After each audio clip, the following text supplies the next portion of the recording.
publikoaren eta publizitatearen arteko harremanari buruz hausnartu du Mario Paniego artista murreoarrak Azkuna Zentroaren sarreran jarritako erakusketan. Ni aurretik artista moduan lanak egin ditut honen inguruan, eta normalean hartu du soporte publizitarioa, euskarri publizitarioa, horretan nolabait soporte hura berreganatu jendearentzat edo reflexiorako eta ez merkaturako edo esku pribatuan uzten dugun moduan ez usteko.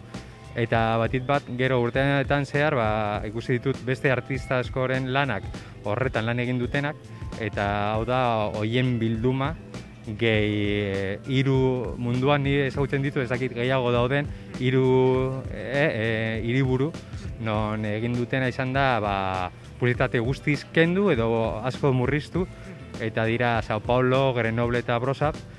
Brosa hemen Polonian bizi izanaz, han egin nuen honen inguruko lan bat, eta uste dut eredu interesgarriak direla, ikusteko beste modu bat dagoela espazio publikoa kudeatzeko hirietan. Eta badago beste alde bat erakusketan, bada jendearen iritzia azaltzea edo zabaltzea edo partekatzea batit bat.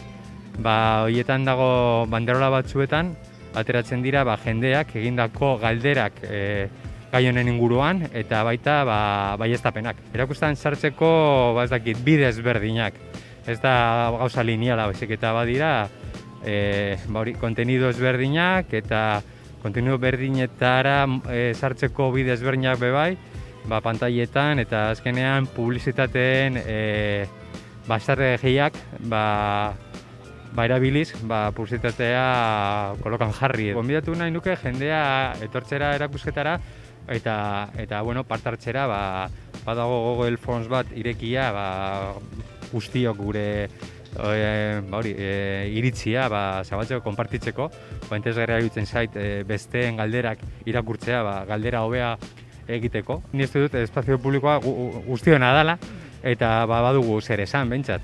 Gero guztion artean adostu behar dugun gauza da.